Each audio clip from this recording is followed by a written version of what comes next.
Bagi siapa yang berharap untuk bertemu dengan Allah hari kiamat nanti, masuk ke dalam surga dan selamat dari neraka, dan ingin berzikir dengan Allah dengan zikir yang benar. Ini kalau kita ingatkan teman-teman sekalian ke teman-teman kita yang masih melakukan banyak perbuatan bid'ah. Bid'ah lawan daripada sunnah. Gak apa-apa, ini kan baik. Saudaraku, Rasulullah SAW, kiaimu, gurumu, suri tauladanmu, utusan Allah pencipta langit dan bumi tidak lakukan. Kamu bilang tidak apa-apa? Ini gimana caranya? Kalau begitu berarti guru kamu lain. Karena semua muslim dari suku manapun harus gurunya satu orang saja. Nabi Muhammad SAW. Lalu kenapa harus ada perselisihan? Kadang-kadang dibumbuhi lagi dengan hadis-hadis palsu. Ikhtilaf ummati rahmah. Perselisihan umatku adalah rahmat. Ini dusta. Gak pernah ada hadisin dari Nabi SAW. Masa Nabi suruh kita berselisih? Sementara dalam hadis yang lain sahih riwayat Bukhari, riwayat Muslim, hadis sahih kata Nabi SAW, orang mukmin seperti tanaman yang saling merapat satu sama yang lain. Orang mukmin seperti satu jasad. Kalau luka sedikit maka seluruh tubuhnya demam. Hadis yang sahih mendukung kita untuk bersatu. Hadis yang palsu menyuruh berselisih. Mana yang harus diikutin? Ini enggak apa-apa, berselisih pendapat enggak masalah. Subhanallah. Wahyu jelas. Apa kata Nabi SAW waktu beliau sebelum meninggal? Taraktu fikum amran ma in tamassaktum bihima lan tadillu abada, kitabullah wa sunnati. Saya akan meninggal nih, kata Nabi SAW, saya tinggalkan buat kalian dua pedoman utama. Kalau kalian berpegang teguh pada keduanya, kalian tidak akan pernah sesat. Kata ulama, sesat, berselisih, menyimpang, saling musuh-memusuhi tidak akan pernah terjadi kalau kalian berpegang pada itu. Kata Nabi SAW, kitabullah wa sunnati, ikuti Al-Quran dan sunnahku. Lalu hadis yang sahih yang jelas sekali, kata Nabi SAW, Yahudi terpecah menjadi 71 golongan. Hati-hati, nanti akan ribut tuh mereka. Nasrani juga 72 golongan. Sayangnya kalian juga akan terpecah menjadi 73 golongan. Lebih banyak lagi. Kalau kata Nabi SAW, yang 73 itu, yang Yahudi Nasrani sudah pasti masuk neraka. Yang 73 pun dari kalian akan masuk neraka semua tuh. Masuk neraka dulu, nanti baru masuk surga. Tapi masuk neraka dulu. Kecuali satu, kata Nabi SAW. Ada satu yang masuk surga tanpa hisab. Para sahabat penasaran, ya Rasulullah, siapa yang satu tuh? Kata Nabi SAW, makana ana alaihi wa ashabi. Orang yang mengikuti ajaranku dan sahabat-sahabatku. Kembali ke mereka. Al-Quran turun kepada siapa? Nabi Muhammad SAW. Nabi Muhammad ajarkan kepada siapa? Sahabat Nabi. Selesai. Ini konsep kita. Sekarang umat Islam nggak mau tahu. Oh itu zaman Nabi dan sahabat sudah kuno dulu. Tinggalin aja. Subhanallah. Kalau begitu Anda mau belajar wahyu dari mana? Kalau mau buat ajaran silakan. Muncul Ahmadiyah, muncul liberal, muncul ini. Semuanya dasarnya penolakan terhadap landasan awal agama. Sudah jelas. Mau jaluri silakan. Nabi SAW sudah ingatkan. Ini bukan perkataan saya. Semuanya masuk neraka tuh. Kecuali satu. Yang berpegang pada apa yang saya ajarkan dan sahabat-sahabat saya. Sudah cukup. Pelajari dari Nabi SAW, bagaimana pendapat sahabat, kembangin. Udah. Itu saja.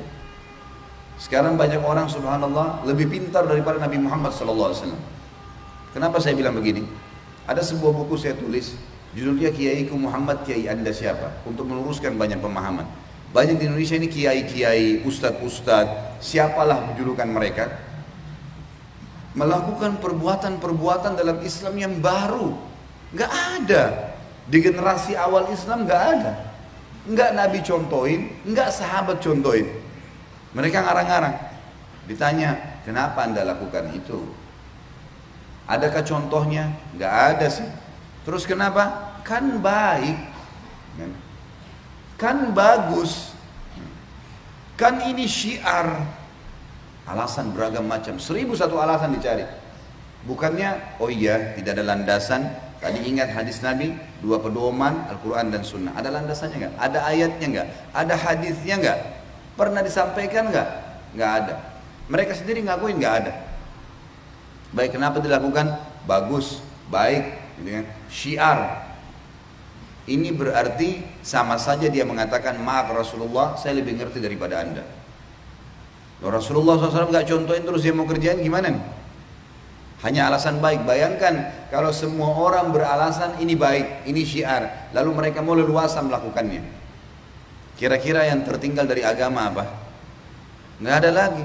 Sudah nggak murni dan diwahyu itu. Padahal ingat sabda Nabi tadi awal saya sebutkan, dua pedoman. Kalau kalian berpegang teguh pada keduanya, tidak akan pernah sesat, tidak akan susah. Ini Nabi waktu mau meninggal disampaikan sallallahu alaihi wasallam. Kitabullah wa sunnati. Ingat Al-Quran dan sunnah. Ustadz, kiai, habib, siapapun depan anda kalau menyampaikan sebuah, ini lakukan ini ya, menyampaikan sebuah hukum, tanya, ada ayatnya, ada hadisnya, ada contoh nggak? Kalau ada kerjain, silakan. Kalau nggak ada, untuk apa dibumbu-bumbuhin nih? Untuk apa? Dengan alasan syiar. Banyak yang disunnahkan yang bisa kita syiarkan. Banyak. Pada hari ini banyak muslimin yang merayakan hari lahir Nabi SAW. Diingatkan, Nabi tidak pernah contohin saudaraku. Nabi gak pernah ngerayakan hari lahirnya. Sahabat juga gak pernah ngerayain. Dan munculnya tahun 230 Hijriyah nih. Di zaman kerajaan Fatimiyah dirayakanlah. Mereka punya 6 macam maulid waktu itu. Maulidnya Nabi Muhammad SAW, Hasan, Husain, Fatimah, Ali, dan juga raja mereka. Dan sampai sekarang di Iran masih dilakukan tuh. Mereka berfaham Syiah. Mereka mengambil dari wilayah Bizantium, orang-orang Nasrani merayakan hari lahirnya Nabi Isa AS. Tarik juga nih ke Islam. Baik Rasulmu, Nabi Muhammad SAW, kiaimu, utusan Allah, nggak pernah ngerayain tuh. Kenapa kamu lakukan? Syiar. Syiar nih, kan bagus. Kita kan baca salawat, saudaraku. Salawat yang Nabi SAW ajarkan sudah ditentukan. Bentuknya, kapan dibaca. Dibaca misalnya habis azan, gitu kan? Habis azan kata Nabi SAW, kalau kalian dengarkan muadzin, ikuti apa yang diucapkan dan bacalah salawat untukku. Kalau kita baca, begitu ingin membaca doa, membaca bismillah, atau alhamdulillah, wassalatu wassalamu ala rasulillah, menutup doa, masuk masjid, keluar masjid, ada tempat-tempat yang sudah ditentukan. Pada hari Jumat disuruh perbanyak, sudah ada, syiarkan tuh. Yang sudah Rasulullah SAW ajarin, syiarkan, silakan. Jangan syiarkan sesuatu yang anda karang-karang nih. Kadang-kadang kalau diingatin tersinggung. Nih, Wahabi nih. Ini aliran sesat nih. Subhanallah. Dikatakan kembali kepada Rasulullah, kalian mengatakan ini sesat, ini garis keras. Kita sedang menjaga masjid nih, kita jaga bangunannya. Jangan ada yang coret ya. Ini panel listrik di sini, ini pencet. Ini ruangan khusus pengurus, jangan masuk ya. Ini sound system, jangan sembarangan orang yang pegang ya. Peraturan, datang rapi, sholat. Ada sesuatu yang kurang nyaman disampaikan pada panitia. Hanya gitu kok. Untuk jaga kemurnian Islam. Semua ya, direntet dalam sejarah Nabi SAW dan para sahabat, terutama Khulafaur Rasyidin. Masa kejayaan Islam berjaya pada saat itu karena berpegang pada Al-Quran dan sunnah Nabi Muhammad SAW. Apa beratnya teman-teman sekalian? Kalau anda berpegang pada sunnah Nabi, beratnya apa? Cukupkan dengan itu saja, nggak usah tambah-tambahin. Selesai. Kan bisa ya? Tapi orang-orang nggak mau, dibumbu-bumbuhin. Hadis yang lain, kata Nabi SAW, alaikum bisunnati wa sunnatul khurafa'ur rasyidun al-mahdiyun min ba'di. Berpegang pada sunnah-sunnahku yang aku contoh-contohkan, dan sunnah khulafaur rasyidin Abu Bakar, Umar, Uthman, Ali radhiyallahu anhum ajma'in. Addu 'alaiha bin nawajid. Pegang teguh pada keduanya walaupun dengan gigi geraham kalian. Nabi SAW sudah tahu nih, nanti ada orang buat-buat nih yang tidak bertanggung jawab, suka ngarang-ngarang. Kata Nabi, berpegang teguh walaupun dengan gigi geraham kalian. Wa iyyakum wa muhdatsatil umur, dan hati-hati jangan tambah-tambah nih agama, gitu kan.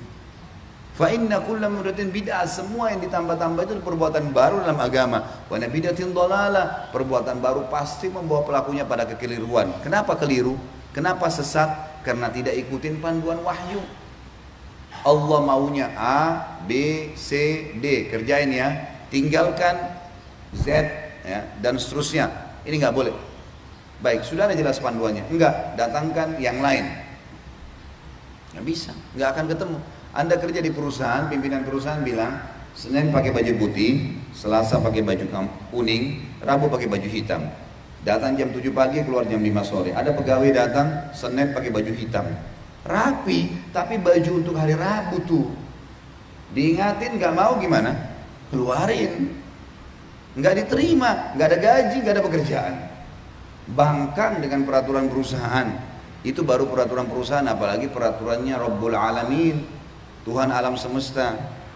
Kenapa sih sekali lagi kalau kita berpegang pada sunnah Nabi SAW, cintai beliau dengan setulus-tulusnya, pertahankan agama ini apa adanya, kan cukup.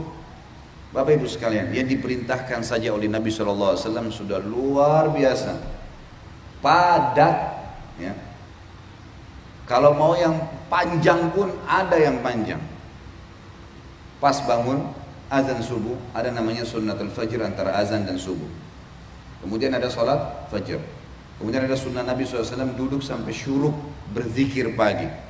Syuruk ada sholat 2 rakaat, pahalanya sama dengan haji dan umrah, sempurna, sempurna, sempurna. Istirahat sebentar, ada duha. Dari 2 rakaat sampai 12 rakaat.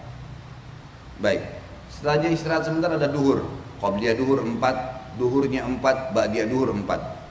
Sebentar istirahat, ada qabliyah asar 4, ada asar 4 rakaat, ada zikir sore. Nah, tidak ada ba'diyah habis asar. Sebentar istirahat, ada maghrib, qabliyah maghrib 2, maghribnya 3, ba'diyah maghribnya 2. Sebentar istirahat, ada qabliyah isya 2, ada isyanya 4, ada ba'diyah isya 2. Sebentar istirahat, tahajud 8 rakaat dan 3 rakaat witir. Situ kembali lagi ke azan subuh. Ada waktu nih untuk buat-buat ibadah lain. Ini baru yang ini nih, belum kita bicara zikir yang Nabi SAW ajarkan, baca Al-Quran, jenguk orang sakit, mengurus jenazah, ya, bakti dengan orang tua, hadir di majelis ilmu. Ada banyak perintah Nabi SAW yang jelas dalilnya. Kerjain itu, rutinkan sampai mati, insya Allah masuk surga. Terus ngapain nambah-nambah nih saudaraku? Ini kadang-kadang kalau diingatkan, wah ini garis keras, wah ini begini, wah ini begitu. Subhanallah. Kami pasti akan ingatkan Anda. Kenapa? Karena kalau dibiarkan menjadi penyebab datangnya bencana umum. Ini bahaya nih. Kalau kita biarkan orang-orang yang leluasa melakukan perbuatan-perbuatan salah yang Allah Azza wa Jalla tidak perintahkan, Rasulullah SAW sebagai utusannya tidak mengajarkan, maka akan menjadi bencana umum. Berbahaya kalau datang.